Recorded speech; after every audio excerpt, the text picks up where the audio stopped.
Keluarga kecil itu pindah ke rumah baru di pinggir kota saat hujan gerimis turun tanpa henti. Rumahnya besar, temboknya tebal, dan halamannya dipenuhi pohon tua yang membuat suasana selalu redup meski siang hari. Harga rumah itu terlalu murah, namun sang ayah menganggapnya sebagai rezeki yang tak perlu dicurigai. Malam pertama berlalu tenang, sampai anak bungsu mereka terbangun karena mendengar suara langkah kaki dari bawah lantai. Bunyinya berat, seolah seseorang berjalan perlahan sambil menyeret sesuatu. Ketika lampu dinyalakan, suara itu menghilang begitu saja. Hari demi hari bau anyir mulai tercium dari ruang tengah. Ibu mengira itu bangkai tikus atau saluran air yang rusak. Namun anehnya, bau itu semakin menyengat setiap malam. Terutama saat mereka duduk di atas lantai keramik yang dinginnya terasa tidak wajar. Suatu malam, sang ibu melihat bayangan besar berdiri di sudut dapur. Tubuhnya hitam legam, matanya merah menyala, dan bau tanah basah menyertai kemunculannya. Ketika ia berteriak memanggil suaminya, bayangan itu menghilang meninggalkan bekas telapak kaki besar di lantai. Anak sulung mulai sering melihat sosok terbungkus kain putih berdiri di lorong kamar. Pocong itu tidak melompat, hanya berdiri diam, menunduk, seolah menunggu sesuatu. Setiap kali didekati, lampu rumah langsung padam.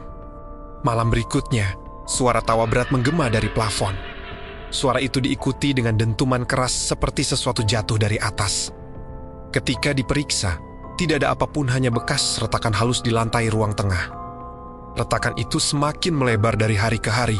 Dari selanya keluar cairan hitam pekat bercampur bau busuk yang menusuk hidung. Anak bungsu menangis histeris karena mengaku melihat tangan manusia muncul sebentar dari celah tersebut. Seorang tetangga tua akhirnya menceritakan rahasia rumah itu. Bertahun-tahun lalu, satu keluarga dibunuh secara keji di dalam rumah tersebut. Mayat-mayatnya dipendam di bawah lantai agar kejahatan itu tak pernah terungkap. Sejak malam itu, gangguan semakin menjadi. Genderuwo sering terlihat duduk di atap, mengayunkan kakinya sambil tertawa kasar. Bayangannya jatuh ke halaman, besar dan bengkok, seolah mengawasi setiap gerakan penghuni rumah. Pocong kini tak hanya muncul di lorong, tetapi juga di kamar tidur. Ia berdiri tepat di samping tempat tidur.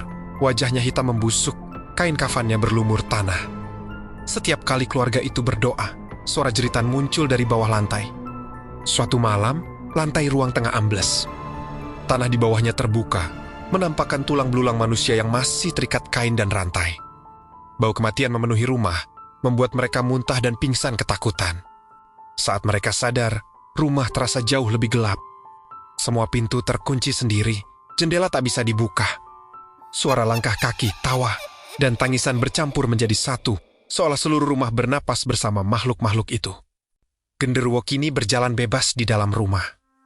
Pocong berdiri berjajar di sadet ruangan. Sosok tanpa wajah merangkak keluar dari lubang lantai, menuntut tempat yang dulu menjadi kubur mereka.